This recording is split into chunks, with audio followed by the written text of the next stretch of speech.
16, 15, 15. You're live. Oh, brilliant. I am Maurice. I love people from around the world. Lovely to be here.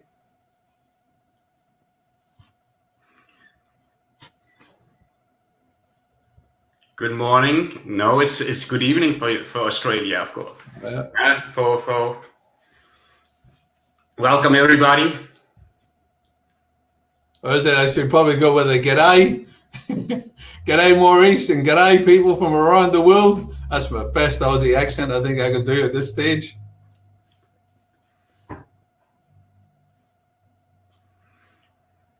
Just a few minutes to go and we will start this webinar. Get in the game, rise to a challenge. Brilliant. If I look at you, Jerry, do you see me then? I can. It's a fine profile you put there. I was going to say like a bit like Van Persie for me. Hi people, you can use the chat to tell us where you're from. Ah.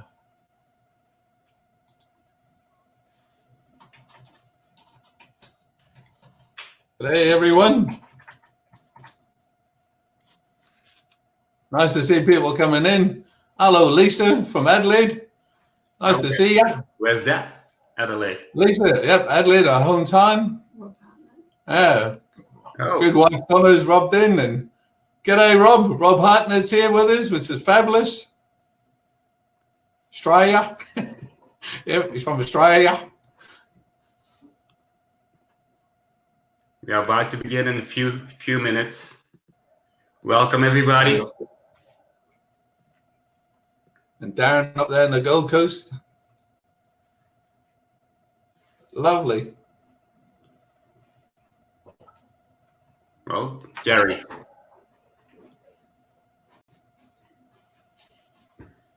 Enschede. Can you pronounce that, Jerry? Enschede? Enschede. Was it close? Is that correct, Sonia? Enschede? Enschede.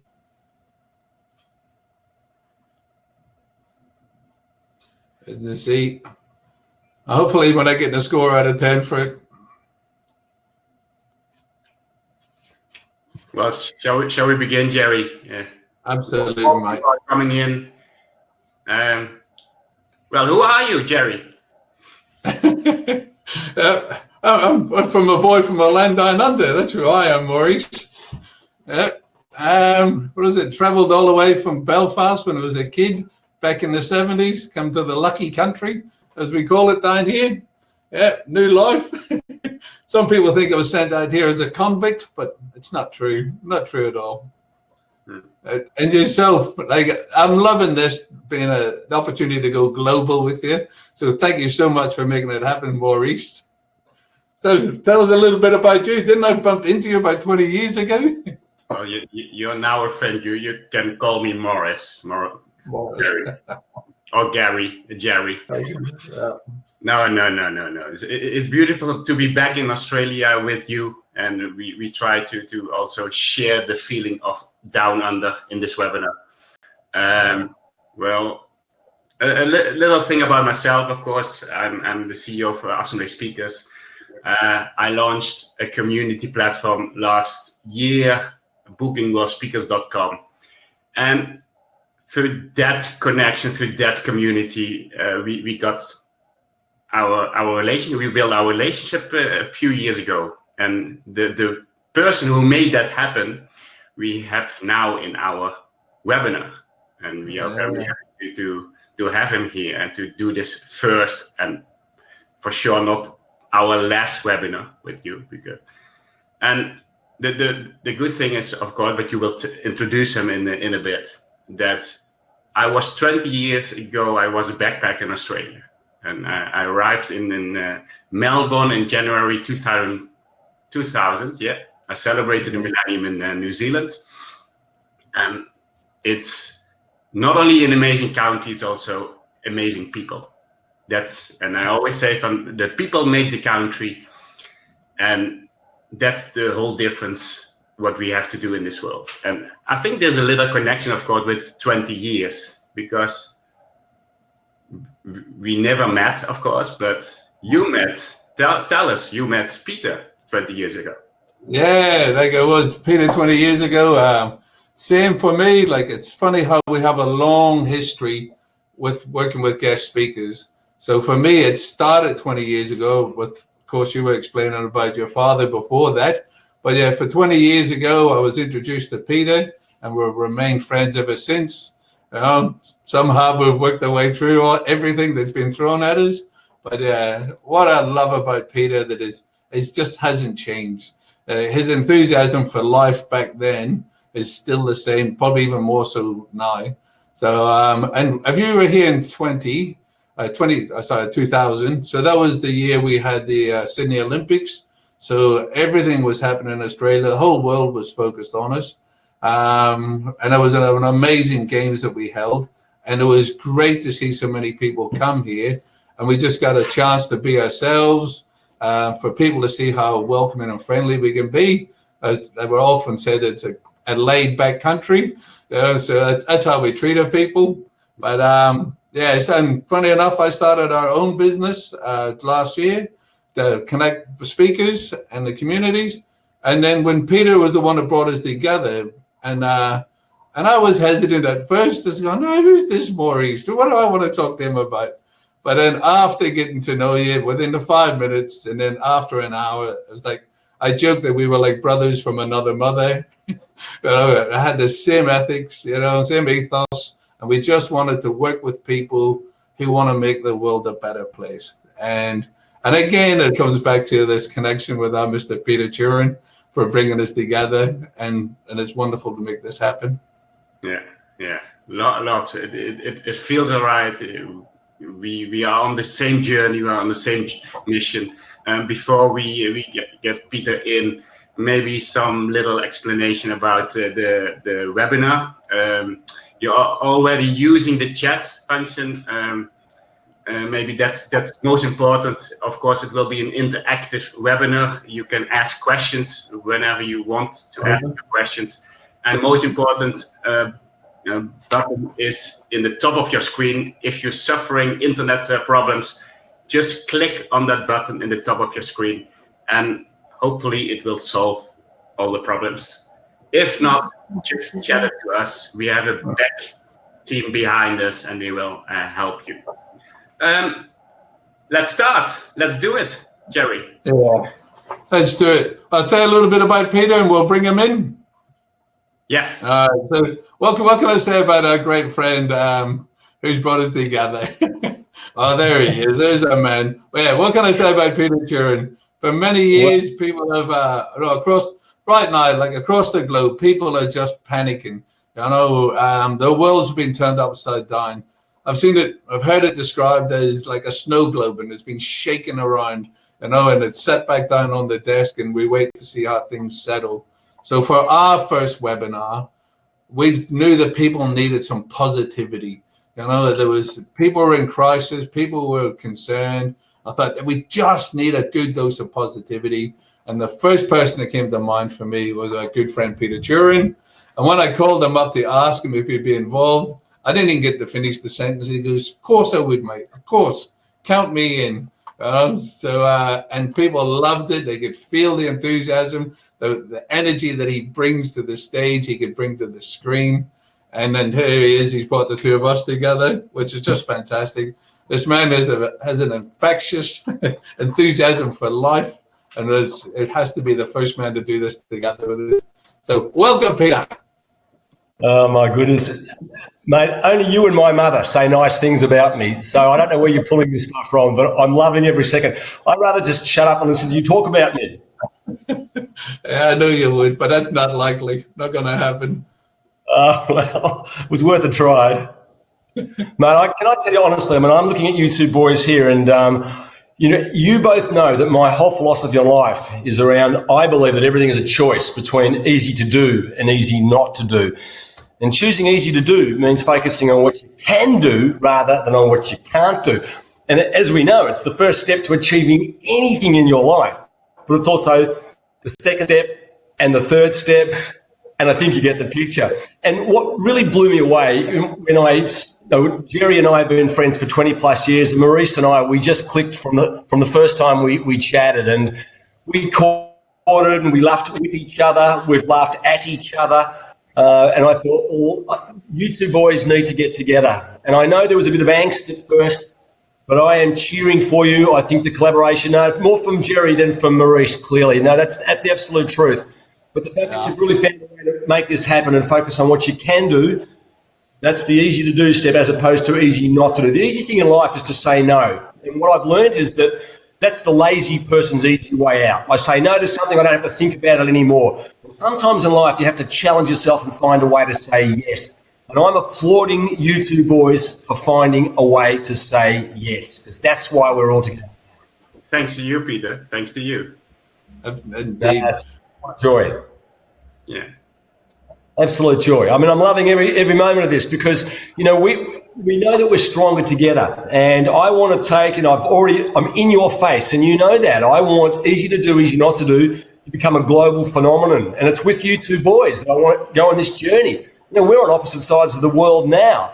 One of the amazing things about what's going on in the world today is that we wouldn't be doing this had not been some sort of adversity or a challenge or an obstacle. But we clearly now have to think and act differently, which is what we're doing. There's no more complaint, oh, we can't afford the travel, can't afford the accommodation, can't afford the meals. Here we are. We're now global. You know, we can do this anywhere in the world, and how exciting is that? absolutely. Very exciting. And look at us being beamed around the world, calling in you from Melbourne there. So, all good. Peter, tell us a little bit about how you got started, how things started for you, like, because you're in pharmacy. Tell us a little bit about that, please. Oh, wow. Well, I mean, my early days, you know, yes, I'm a retail pharmacist. I'm a qualified pharmacist by profession all those years ago. I mean, obviously, the last 20 years I've been traveling the world speaking. But when I first started as a young pharmacist, my first foray into business was a disaster. Now, I'm certainly not comparing that to what's going on in the world today, but I went into a partnership situation and I came out with less money after a number of years than what I'd put in the first place. And as a young, you know, I was 20-something years of age, and as a young boy, for me, my whole world had been turned upside down. I was worried, I was anxious, I was lost. My game had seriously changed. And it's sort of like, you know, a little bit, you know, similar to, you know, what's going on today. And yet I'm really not trying to make the comparison. But there was a way forward, and for me, I had to find that way forward. You know, I had to ask better questions. You know, what do I need to do more? What do I need to do better? Just maybe what do I need to do differently? But I knew for certain I had to get into a game. The game was just going to be different going forward. And that failed partnership gave me an opportunity to start again, only a bit smarter. And I bought my very own pharmacy all by myself after the failed partnership. So that negative, horrible experience, or so I thought. But the interesting thing is, you don't know at the time whether it's a positive or a negative experience, because that negative experience I was able to turn into something incredibly positive, and that was to begin again just a little bit smarter and a little bit better. So that's where it all started, my friend Jerry. I used to think that maybe you had made something for yourself when you're in the pharmacy there, that you were taking that just kept you that up all the time. But that's just you naturally, which we love. No, when you count tablets, it's always one for you and two for me. That's how it works. Okay, no, all above board, all legal drugs, but thanks for sort of asking the question. Yeah. Peter, Jerry asked me that I had to ask you about Mrs. Parrish. Tell me more about it. Mr. Parrish. Oh, my golly. Well, that's what happens when you've been friends with somebody for 20 years. Where you pull some of these stories out from, Jerry. Mrs. Parrish. Oh, my golly. Mrs. Parrish was, when I was a student pharmacist, I was 18 or 19. So I was working in a pharmacy, a retail pharmacy in Melbourne, Australia. And beautiful Mrs. Parrish, she was an elderly lady. She would have been maybe 70s, 80s. He grabbed me by both of my hands and looked me straight into my eyes and said, Peter, one day, when you buy your very own business, and if I live close enough, I'm going to come and shop with you. I was like 19 years of age, and she loved the way that I looked after her clearly. Can you believe? Failed partnership, coming out of that, buying my very own business. That was 10 years after Mrs. Parrish held my hands. I'd bought a business. I'd been there for less than 1 week. I was in the dispensary dispensing prescriptions, and I looked up, and standing in the doorway was beautiful, beautiful Mrs. Parrish. I dropped everything, ran down to greet her and hug her. She grabbed me once again by both of my hands, as she always did, and she looked me straight in the eye and she said, "Peter, I told you I would." That one act of kindness, that, call it what you like, being honest, being a person of integrity. But in that moment, she made me feel so special. She taught me so much about life, that it's always about the doing. And I know that, I had the great joy of listening to Brian Farley, Maurice, webinar that you did just a short while ago. And Brian spoke about the incremental ripple effect. So thank you, Brian. I know you're online tonight as well. And that's exactly what it's about. It's the little things that each of us do consistently over time that leads to massive achievement in our lives. And so much of that came from darling Mrs. Parrish, who unfortunately passed away many years ago. But thank you for asking about Mrs. Parrish. Beautiful story. Beautiful story. Oh, beautiful lady. I love that. Like, you talk about a customer for life, but that's a customer that's basically set you up in life. That's a gorgeous story. And I'm sure she would have loved it when you can run and dine from behind the counter, when you've got your own store. She would have been so proud of you, and you would just have melted to see her coming in. So that's gorgeous. No, mate, thank you. Thank you so much for remembering Mrs. Parrish. I will never forget her. But it's those simple things, that any one of us could do, but we tend not to do. And a simple act of kindness, one, it makes you feel so wonderful about yourself, but two, it does have that ripple effect. It compounds as we know. Can I say though, please, and this is really important, that it's not about my stories. I mean, that's what tonight's a little bit about, today's a little bit about, is sharing stories. But please, it's about taking the meaning from those stories and then having the courage to implement those into your own life. And sometimes we feel really awkward and uncomfortable to start something new. But please, don't ever allow awkward and uncomfortable stop you from having the courage to get into a new game and rise to that challenge, whatever the challenges may be. It's always about the doing, and good intentions will never get the job done. You actually have to do something. That one step pushing you in that direction. Is that the problem with the challenge with most people in the world? So many ideas, but don't know how to start and make that first step. Yeah, how important is that? Because we do feel awkward and we do feel uncomfortable. I think about that failed partnership, but then it's just being smarter moving forward. I had to ask better questions, getting advice from maybe people who had gone there before me, and having the courage to ask, but to take responsibility. As I said, what do I need to do more? What do I need to do better? What do I need to do differently? But the questions, what new skills do I need? What new knowledge do I need? But the big question I'm asking myself, and even today, and that's the beautiful thing about this collaboration, is who else do I need on my team? For me, I've rebranded and repositioned over the last 12 months with a company called SenseMap, and with these boys, they're re-challenging and refocusing me, and I'm loving it because I've had the courage to finally ask, who else do I need on my team? And that's why I'm saying to Maurice and Jerry, we're on this mission. This is just the beginning for us, but easy to do, easy not to do. We'll become global, and it'll be because of us sharing and collaborating. Sorry, but I just changed my name. My name is Tom, so it's Tom and Jerry now. Tom and Jerry. Beautiful. I've been called Tom and Jerry. Do you know actually where your name is coming from? Thurin? My whole family is from Vienna. Your name means secret. So hope we will discover your secret this hour. Well, that's beautiful because my wife has a business called Slim Secrets. So there you go. It's just all meant to be.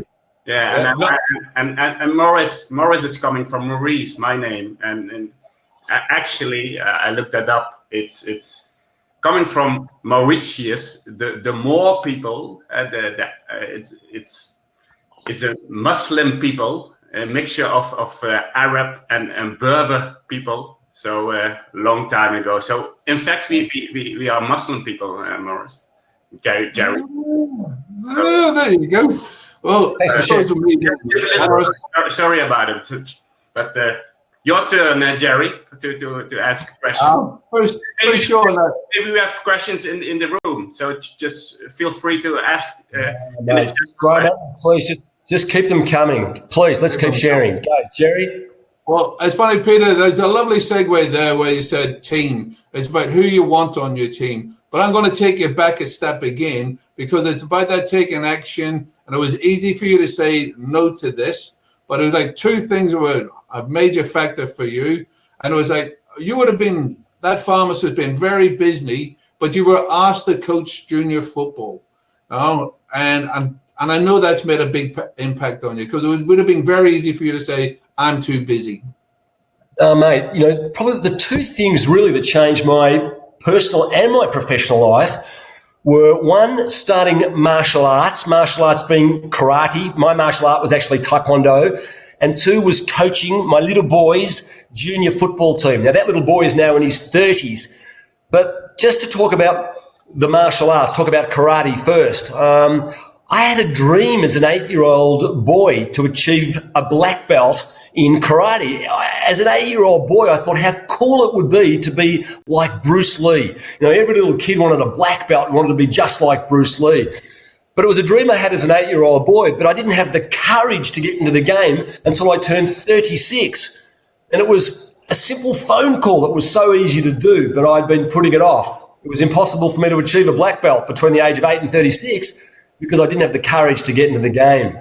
That, and yes, as you say, Jerry, quite rightfully, saying yes to coaching that same little boy. I started martial arts, I started karate with that little boy and coaching his junior football team. I'm sure other dads were asked first, but as I said before, the easy thing to say, the lazy person's easy way out is to say no. Because once I say no to something, I don't have to challenge myself, I don't have to be creative or innovative and try and bring it to life. And saying yes to that changed my life. And it's certainly my relationship with that little boy really is, football was massively important. I was absolutely blessed and privileged that he wanted me to do it. But you're right, saying yes to coaching junior football and getting into the game of achieving a black belt taught me so much about life, about setting short-term, mid-term, big picture goals that, you know, get in the game, rise to the challenge, and ultimately to be remarkable. And my definition of remarkable at that point in time was to achieve a black belt in martial arts. Always about, you know, taking that first step. And then the questions again, what do I need to do more? What do I need to do better? What do I need to do differently? This is the whole attitude thing, because the two things that you control 100% are your attitude and your effort. So, mate, thank you. Yes, junior football and a black belt in martial arts, a black belt in karate, turned my life upside down in a really positive way. Yeah. Well, and just on that, I see there's a question from Nelvis, and it's a good question too. Where is it a valid question to ask who I don't want on my team? Now, sometimes particular players can affect negativity and the whole project. How do you deal with that? Love it. Love it. You know, it's really with the same with easy to do, easy not to do. Sometimes you've got to choose easy not to do, because if we go back one step, the first thing we need to all do is to really focus on what matters most to us. Then it becomes easier to say no. And absolutely true with who you don't want on your team. But that's, you know, that's really a discussion for a different day around culture. But I do know that my success when I bought the new pharmacy, the one that Mrs. Parrish came to shop with me, really, I bought a pharmacy in an area in Melbourne where it was incredibly competitive. I had a small boutique business taking on the biggest brands in Australia, and we knocked them off. We knocked them off because we genuinely cared about people. We built a team of people that we worked together to create an environment that brought the best out in those people. My greatest skill set, and I was fabulous at it, was unlocking the door in the morning. I was seriously good at it. Throw the doors open and then watch my team of people bring my business to life. And yeah, if you weren't a fit for that team, you were off. You were off. And what happened was my young team members, the young ladies on my team, they became the gatekeepers of the culture that they wanted. My greatest role was high-fiving and chest bumping and cheering for them, and we created environments that brought the best out in our people. Really important as to who's on the team and who's not on the team. Great question. Yeah, and I remember like bringing up something with Morris is that about a negative comment and just negativity. And Morris said to me straight away, don't worry about negative people and negative comments. There's nothing you can do about it. And I've heard you many times, Peter, said, Who is Morris? Sorry, who is Morris? Maurice. Oh, Tom. I'll just call you Tom from here on in. The Tom and Jerry show. But yeah, I've heard you many times, Peter, saying, don't let negative people drag you down. No, because Jerry, the key is this. We don't always get to choose what happens to us, but we do get to choose how we respond to that. There's a beautiful little formula, and I've stolen it from somebody I so wish I knew who to give credit to. E plus R equals O. Tonight is an event. How you respond to tonight will lead to an outcome. I like to use that formula back to front and be clear as to what outcome that I want. And if I want to be happy, healthy, vibrant, enthusiastic, then I can't allow the negative nonsense of other people to impact on me. That doesn't mean that I don't take criticism. It doesn't mean that, that I don't accept feedback and ask how I can do it maybe better, differently. But I don't want the negative nonsense of people to impact on what I'm going to bring to the world or the influence I hope that I can have in a positive way. You do get to choose your response. You don't always get to choose the event. Is there a reason why a lot of people are negative? Is there a reason why they like to spread the negativity? Yeah, well, that's a great question. I mean, obviously the answer to that's they're out there. Mm-hmm. I just choose. I don't want to listen to it. I mean, and I'm not so flippant or so special. There's nothing special about me. I hear it. We're on board with it. But I know, I can't talk about me. I know that a positive me is more effective, more productive, more efficient than a negative me. And that's not rah positive. I am optimistic. I do believe that the future is going to be better than what is happening right now. But I also understand that I have to take responsibility for that. It's not about waiting for something to happen. It's about me taking, absolute responsibility for what I bring to the table. And these are choices that we make, by the way, Maurice. You talk about negative people. I'm focused on what I can do rather than what I can't do. And I can't control the attitude of anybody else. But as I said, the two things I control 100% are my effort and my attitude. Yeah. In my experience, what you see now because of the lockdown, people become more human again, more open, more giving again, and it's beautiful to see. And you know a bit about me, of course. My goal, my mission is to improve the humanity in the world, and I talk more in we than in I, and for me it's very important to have fun together, to have a laugh. And how do you see that with everyone needs someone to laugh with? Look, it was a throwaway line. I remember in that pharmacy where Mrs. Parrish shopped, I was working 24/7. I'd bought that business. I'd come out of a failed partnership, as I said, and the banks owned my business. And I was working 7 days a week, and we worked every single day for the first 3 or 4 years. I can tell you my fuse was very, very short. And I finally brought in a 65-year-old pharmacist to help me out on a Wednesday afternoon. And I remember a lady returned a lipstick to me, and she said to me, "I've never used it and I want to exchange it." Well, it was half gone and there was no box. She was clearly lying to me, and I was getting really serious about this. I took the lipstick because my answer was yes to everybody. And when I walked into the dispensary, there was a 65-year-old male pharmacist in the fetal position, rolling on the floor, laughing his head off. And I said to him, "What's so funny?" And he said, "That lady was clearly lying to you and you're taking it all so seriously." And watching this grown man rolling on the floor, I burst into fits of laughter. And I realised that day that everybody needs somebody to laugh with. Otherwise we take things so seriously and we're so sensitive if somebody says something that we don't like to us. And then when you share that with a friend or a colleague or a family member and they laugh, and then you find yourself laughing too. Everybody needs somebody to laugh with. It doesn't have to be quite so serious. We must more laugh with And Yeah, have fun. You can be successful and have fun. we must more laugh with, but not at each other. Absolutely. I have a question from Stephen. I love your insights, Peter. He said, can you tell me if you have a daily routine that keeps you positive and full of happiness? Beautiful question. Oh, wow. So Steve, was it? Stephen, yeah. Stephen, mate. Do me a favor, connect with me on LinkedIn, everyone, because we're going to share ideas and stories and inspiration moving forward. And just that sort of question tells me a little bit about you straight away, my friend. Yeah, interestingly enough, I start every day. All I use Twitter for is to put a positive quote every day, because that means I have to start my day looking for something that resonates with me and then share it. If it resonates with you, fantastic. And if not, push it away. Another one's coming tomorrow. Exercise is really important. As I said before, what I've learned in my later years, more than the earlier years, is to really focus on what matters most to me. So I'm really mindful that my health and fitness matters, because I have to look after me first to take care of the people who I love and who I care about. So exercise is a part of every day. Like cleaning my teeth, it's just what I do. I love my family. I'm a husband, father, grandfather. I love my family. It's so important. These are the non-negotiables in my life. I love having fun. All these things matter. So the rest is now becoming easy to push away if it's taking me away from the things that matter most to me. So my routine is I start with something positive. I exercise first thing in the morning.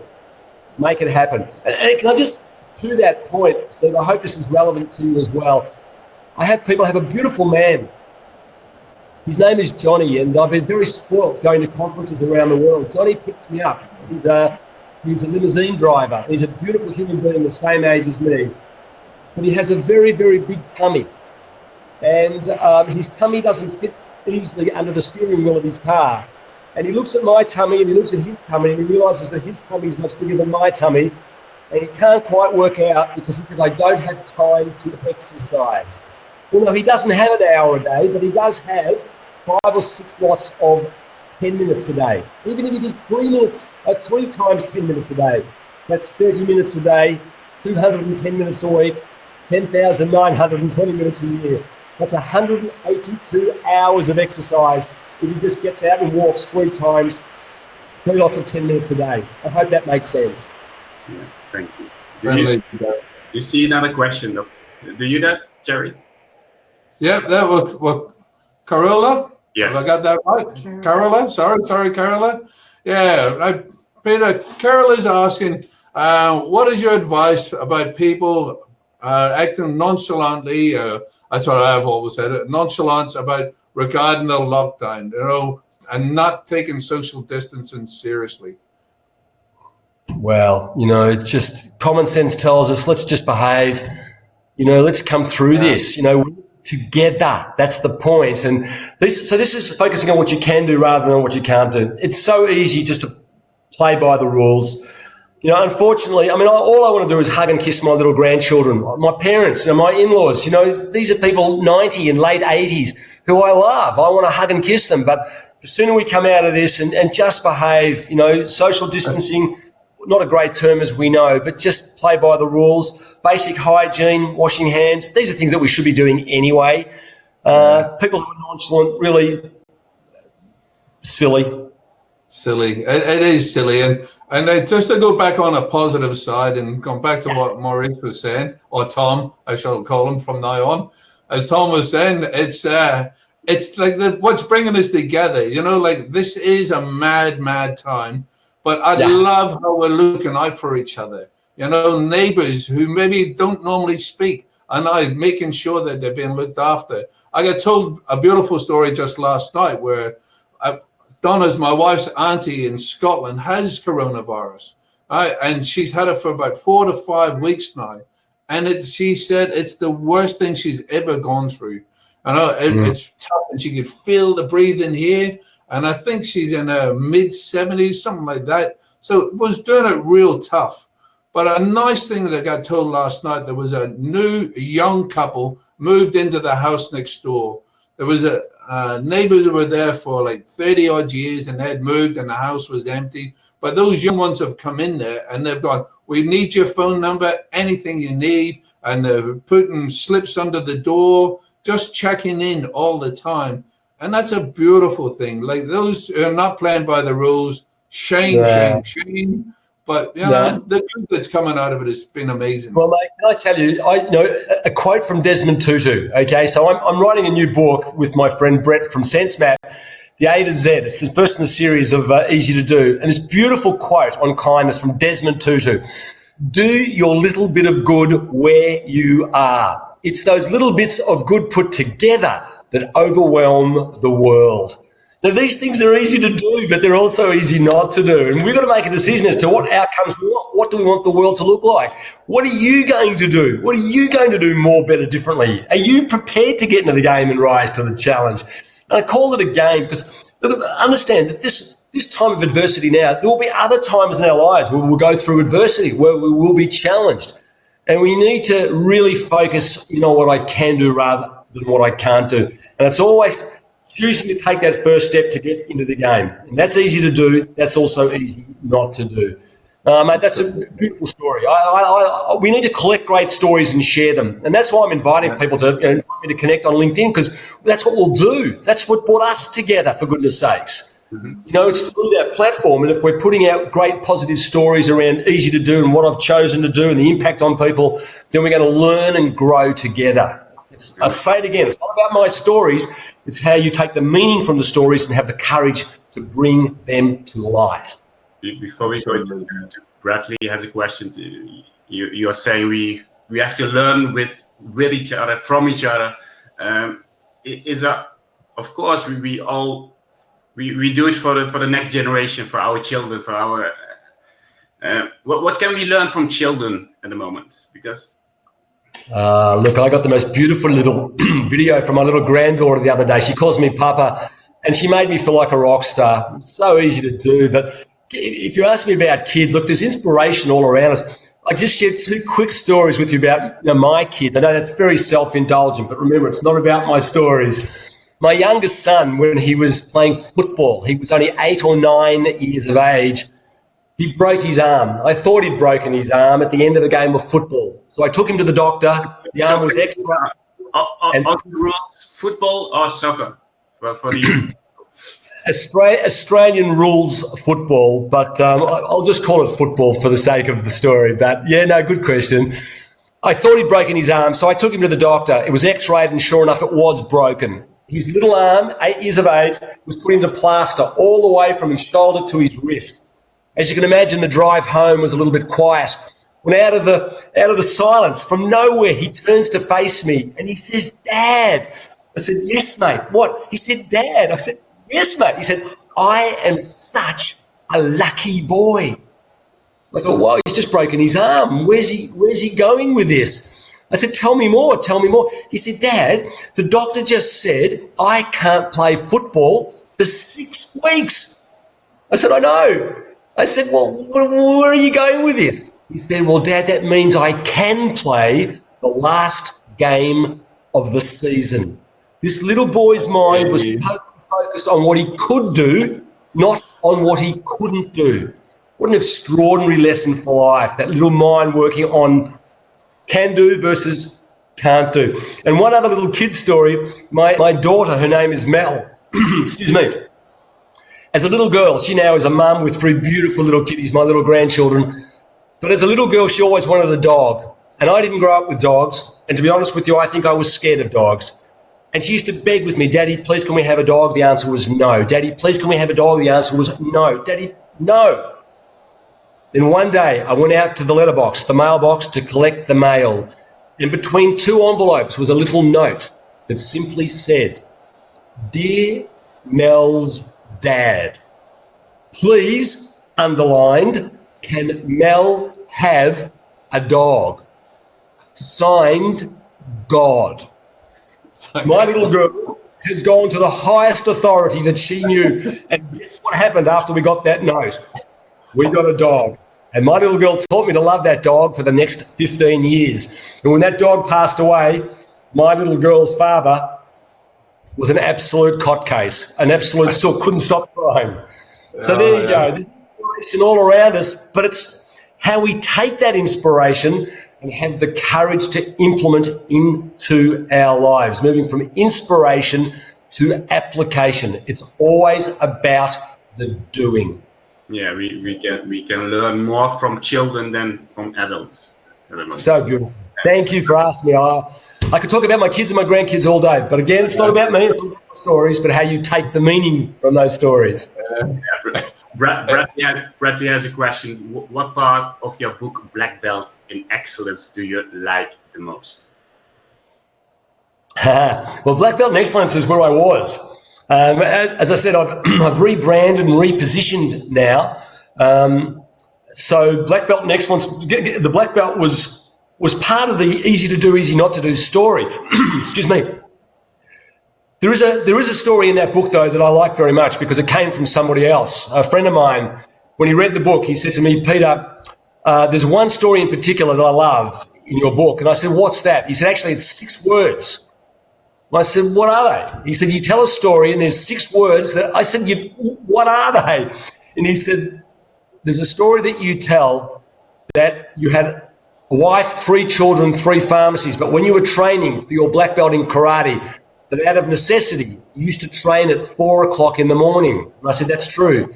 He said, the 6 words are, I always got out of bed. Whether it's rain, hail or shine. If it is to be, it's up to me. I know that's somebody else's line. But whether it's 4 o'clock in the morning, so I've never forgotten that it resonated so strongly with this man. I asked him, why does that story resonate so strongly with you? He says, because I don't always get out of bed. When the sun's shining, I'm up and out. But if it's windy or it's a day that doesn't suit me, I'm a sometimes person.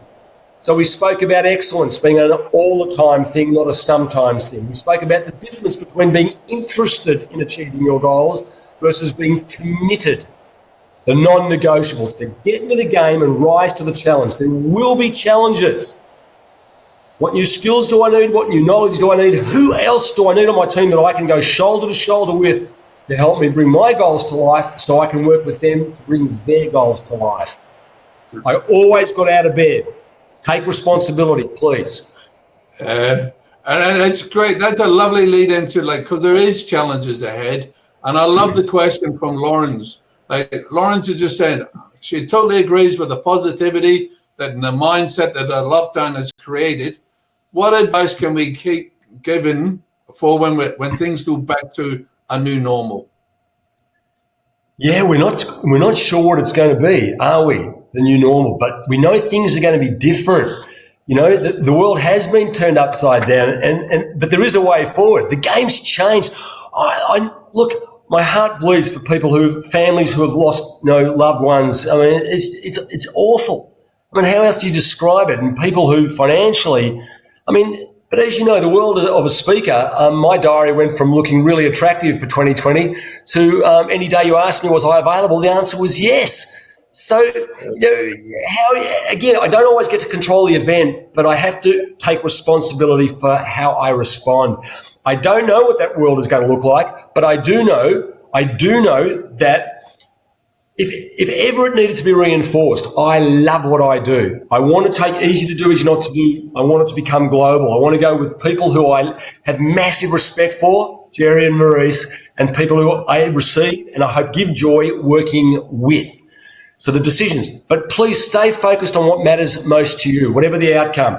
Let's be, this is not nice to people just through this time. Genuinely care about human beings, family members, friends, and the little acts of kindness outside of that where people maybe don't even know. But you know what, the really selfish thing about doing an act of kindness is it makes you feel pretty good about yourself as well. And if you call that selfish, that's not a bad selfish. Do it anyway. And we accumulate these acts of kindness. Pretty cool, I think. Yeah, and just going back to Lawrence there, and I love it, Peter. It is that we have to keep going. We just have to keep looking after the community. We have to keep looking after the elderly. We have to keep looking after our neighbors and our family. And we just need to keep making that effort a bit more. Just a quick share, I'll go for one here. But it's we had Anzac Day here recently. Now, our lockdown is not quite as bad as it is in Europe, so we can still interact a fair bit with our neighbors. And going back to even using the kids. So across the road from us, there's 3 children, One ages 9 and 2 twins at 6. They are adorable. They've got their little voices. Hi, Joey. I don't know. Love them to bits. I'm sure their parents aren't so sure about that. But we had a little thing where they couldn't go to McDonald's. So we made our own McDonald's. I started making like bacon and egg muffins or sausage and egg muffins. And then they would bring their till over and then give the parents fake money. So they had to buy the muffins. And we had a ball. And it's just doing more of that. What we can do. Share these stories, Jerry. We need to share these stories. That's the whole point of this. That's what I'm saying. Let's connect, because to share ideas and stories and inspiration. I know it's not about rah-rah. It's about the doing. It's about motion. But let me say, whatever the rest of the world is doing doesn't excuse you for not taking responsibility. Focus on what you can do. This is about what do I need to do more? What do I need to do better? What do I need to do differently? Not pointing fingers at what somebody else or isn't doing. This is about what I'm prepared to take responsibility for. It's what I choose to do, not somebody else. I'll say it again. I control my effort and my attitude 100%, not somebody else's. Yeah. Peter, we are talking about a game to live. Is it an infinite game? What kind of game do we have to play in the new world? How do you think? Well, I think what you're referring to, that sort of that growth type mindset versus being fixed. Yeah, look, please understand too, honestly, I'm a work in progress. I catch myself out plenty of times. I can talk about playing the infinite game, and talking to you two boys. I just think you guys are an amazing story. I don't think people actually know really just how important this is and the fact that even your businesses, Book Speakers Direct, Jerry's business and Booking World Speakers, just the names are similar and your actual names are similar. There's such a wonderful story. If it is to be, you've got to take responsibility. We're going shoulder to shoulder on this, guys. I've already got you on notice. That's the game we're playing. We're in a new game right now. The world has changed and it's given us this opportunity. So are we focused on the things that we can't do, or are we focused on the things that we can do? Our discussions are so different today to what we were talking about even a couple of months ago. Maurice, Jerry, you think about our discussions. Yeah. But if we're truly in this together in the days when you're feeling down and you think that calling Peter would help, then ring me. Otherwise, I'll knock you out. Because if I'm feeling a little bit down and I need to be picked up, I hope you take my phone call as well. We're either in this together or we're not. And let me tell you something. Having travelled the world speaking at conferences, there's a lot of BS. There's a lot of rhetoric inside conference rooms. But the greatest frustration that companies have all around the world is they go to conference with good intention, but I'll say it again, good intentions will never get the job done. You actually have to do something. It's what our listeners, what our viewers tonight do after this webinar. It's the choices that we make. What do you choose to bring to life? And doing nothing is a choice. Doing nothing is a choice. Don't leave the great stuff behind. And if there's nothing precious about me, I'm just seriously an ordinary person. I haven't won gold medals or climbed mountains. It's embracing the philosophy of easy to do versus easy not to do and aligning yourself with people who you would genuinely enjoy going on this journey together with. For me, that's the fun, that's the power. It's about the collaboration. But I'm responsible for what I bring to the table. Don't forget that. So are you two, boys. Yeah. So I did a question, Manon. Have you ever decided to do something that did not turn out too well? How did you deal with that afterwards? Well, my first foray into business was a disaster for me. I gave 6 years of my life to that pharmacy. That was my first effort. All the money I had was gone. But it's how you respond. I'll say it again. At the risk of comparing it to today's world, my world had been turned upside down. I was like all over the place. My self-esteem was smashed. If I had listened to my mum and my dad earlier, I probably wouldn't have made the mistakes. But some things you need to experience for yourself. I think it's called failing forward. Not making the same mistakes over and over again, making new ones along the way. And I've made plenty. But that's about the doing. And you only make mistakes by having the courage to get into the game. So, made lots. I can tell you, trying to get a black belt in martial arts, a black belt in karate. I put my head in the wrong place plenty of times and it got knocked off. You learn very quickly, stop putting your head in a place where it might get hit. there's a great way to learn a lesson. I hope that answers the question. Yeah, beautiful. Yeah, I was talking about the game, of course, but the game of fun. I see it that way, of course. It's not a game to win. We must do it together. Mario, I understand Mario in the chat. It's no game, but it's a fun journey to start with. I think we have to live our own lives and commit to what we feel is right. Is that from Mario?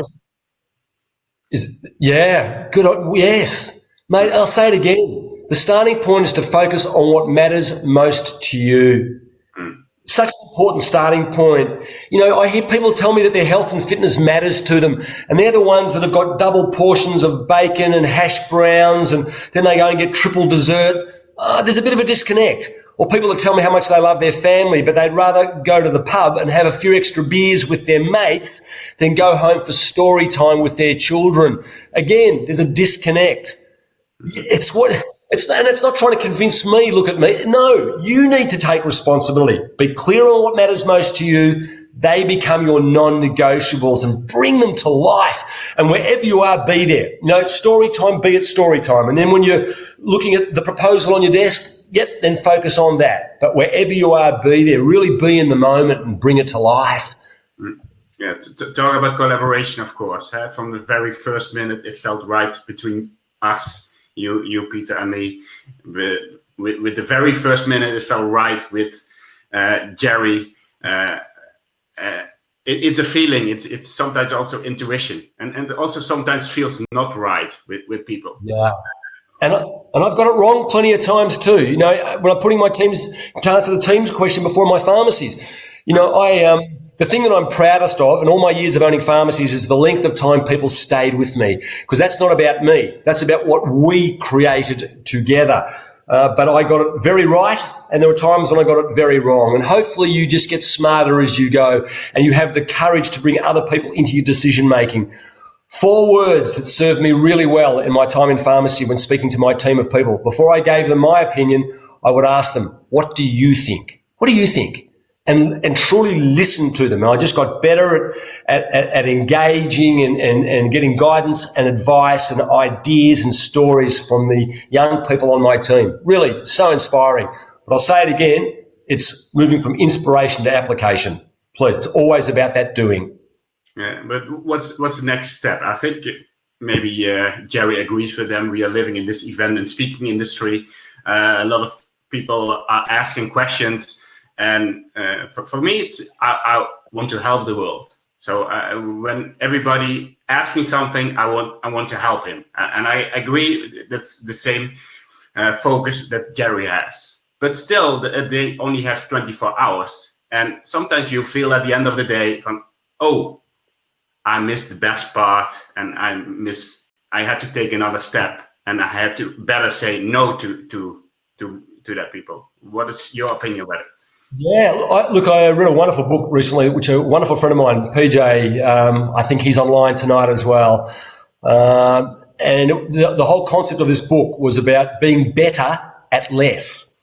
So again, it's what's essential in pushing the stuff away. It's okay to say no. Easy to do, easy not to do is also, I'll say it again, about focusing on what matters most to you and bringing that to life. And we don't know. Look, Rob on board tonight. You know, we're looking at a collaboration through Jerry. It's through Maurice. We're going on a journey. We're just thinking, but it's not just about thinking differently. It's thinking and doing. It's not rah rah rah. You know, we've spoken. I'm giggling because I'm looking at Jerry there. We were having a bit of a laugh earlier today about positive affirmations. You know, people saying, you know, it's not about positive affirmations. I'm not saying they don't have a place, but to say, I will get a parking spot, I will get a parking spot, I will get a parking spot. Well, get in your car first, for goodness sakes. You know, and give yourself a chance of getting the parking spot. It doesn't matter how many times I say to you boys, I will win the men's singles final at Wimbledon this year. I will win the men's singles final at Wimbledon. No, I won't. And not just because Wimbledon's been cancelled. I probably wouldn't win it anyway. So it's also about being realistic, isn't it? Yeah. Oh, Jerry, we don't hear you. We've lost him. Maybe you have to go offline and online again. That works. I've actually always... No, we can't hear him. I've always wanted to silence him. This is actually great joy. You see, there really is a God, because now Jerry's gone and still can't hear him. It's a beautiful thing. No, look, positive affirmations have a place, definitely, but it's always about doing, not just about I will. It's actually about taking action. Yeah. Did that answer the question, Maurice? I wasn't sure whether that was answering the question, but I'm sure a lot of people have that. I saw it in my recent webinars. It's hard to say no to people. It's very hard to say no to people, but it's human that we always like to say yes, but then we lost on our way. And of course, you're telling stories. We connect with stories. Humans are connected with stories. And it's Mario, beautiful. Thank you for all your chats. It's about collaboration. It's about connections. It's about so many C's in our life. And of course, more go for that deeper relationship. Take time for one another. Love it. It's about, as you and I have spoken about, and the reason why you and I connected in the very first place, because we both had the feeling that we both genuinely cared. And it wasn't just, cared about what we bring to the table in our own lives, but care about each other. But also, too, to be able to, there's a bigger world, and for us to be able to, because we're in a very privileged position, and if we can do something for people not as fortunate, for me, I'm passionate about kids, and I'd love to think that, we'll turn this into something commercial, and that is important because it gives us options, and part of those options are about doing things, I hope, for little people in this world, so we can make life a little bit easier, a little bit better. That's one of the privileges that we have. And yeah, look, for me, it's a really challenging time as a speaker. But I know this sounds a bit funny, possibly, but I've never been as excited about the world of the speaker as I am right now, whether it's through collaboration, whether it's looking at myself, but also making sure that I really stick to what matters most to me. I don't want to just talk about it. My family matters to me. My health and fitness matters to me. My community matters to me. Genuinely caring matters to me. Having fun matters to me. So... Even Jerry matters to me, because I hope it's working. His sound is working again. For sure. Yes? No? No, we've lost him. What a shame. You can use it. You can use it. But he's an absolute star, because both he and Donna, who I've known for 20 years, and I just love the fact that they've actually had the courage now to really embrace what we're doing in this collaboration. I'll say it again, Book Speakers Direct and Booking World Speakers. I'm cheering for you both, clearly, and I want to be a part of this journey. I want you to be a part of mine. That's where the power is, and that's where the fun is too, as we've said.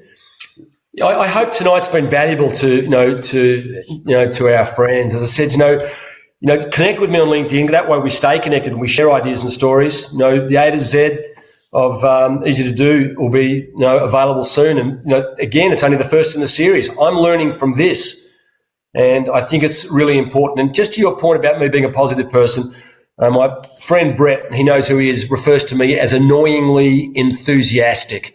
I'll say that because Jerry Morris laughs every time I say that, and he can't talk now because we can't hear him.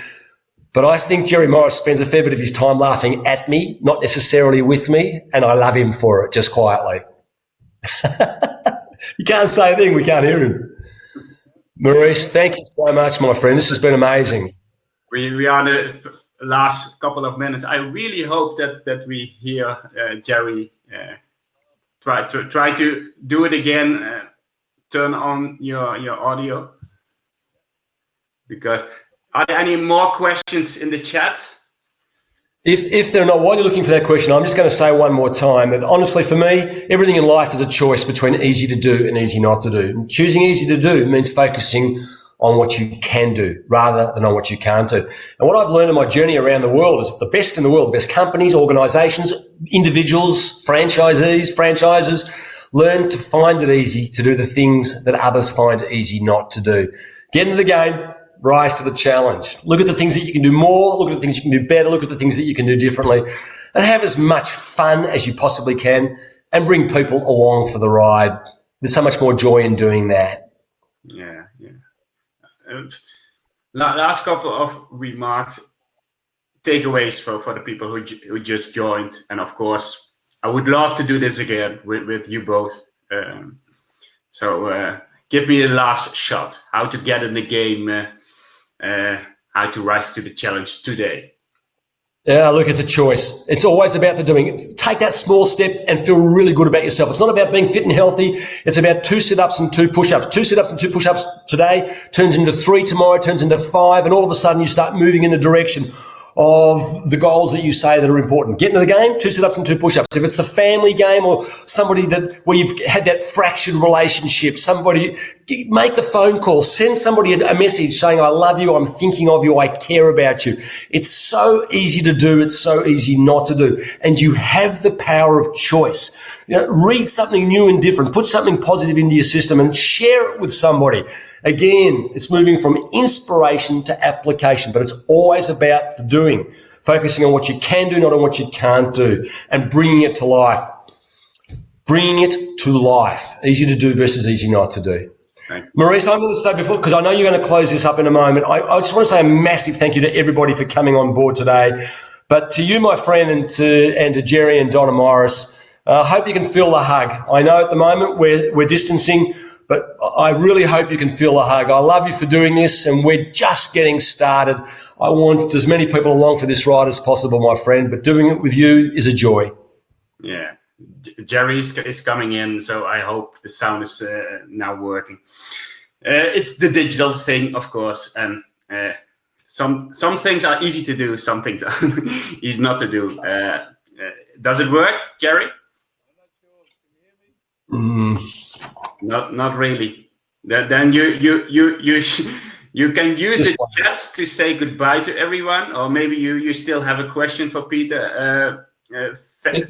Thank you, guys. Thank you everything. Thank you, 𝒃𝒐𝒌𝒆𝒄𝒔. Beautiful to do this for the first time. Thank you, Peter, of course.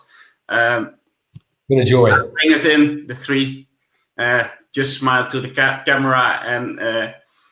Thank you. We will do that very soon again. Any questions we can answer afterwards as well, with pleasure. With pleasure. Nothing precious about us. Love to have this side of the world connected with Down Under, and I have still good stories about the Down Under bar. Maybe people know that, but okay, leave it that way. Well, our next Power webinar will be on Tuesday. On Tuesday already, a little bit later than what we normally do. It's not at 10 a.m., but at 4 a.m. We move from Australia down under to the other side of the world, to Canada. We have 2 beautiful, amazing other new creatures, and I hope you will join, although I don't know what the time it will be in Australia. But it will be the unstoppable Tracy with former Lieutenant General 𝒔𝒔𝒆𝒄𝒔 from the Netherlands. And we brought exactly 1 week after the Dutch Liberation Day, Canada back again into the Netherlands. We are talking about the Invictus Games, where 𝒔𝒔𝒆𝒄𝒔 is the chairman of the Invictus Games, originally supposed to organize in the Netherlands. But although because of this coronavirus, it will be postponed to next year, May, and it will be the Invictus meets the Unstoppable in that webinar. And next Thursday at 10 o'clock, another webinar, and we just try to inspire, motivate, and help each other with positive stories. That's all what we wanted to do, and let's do it together. Thank you, people, for joining us. And it was great to keep Jerry's silence at the last couple of minutes. But I think maybe next time he can do this, and everybody understands him. And thank you so much. Thank you so much. Bye-bye, everyone.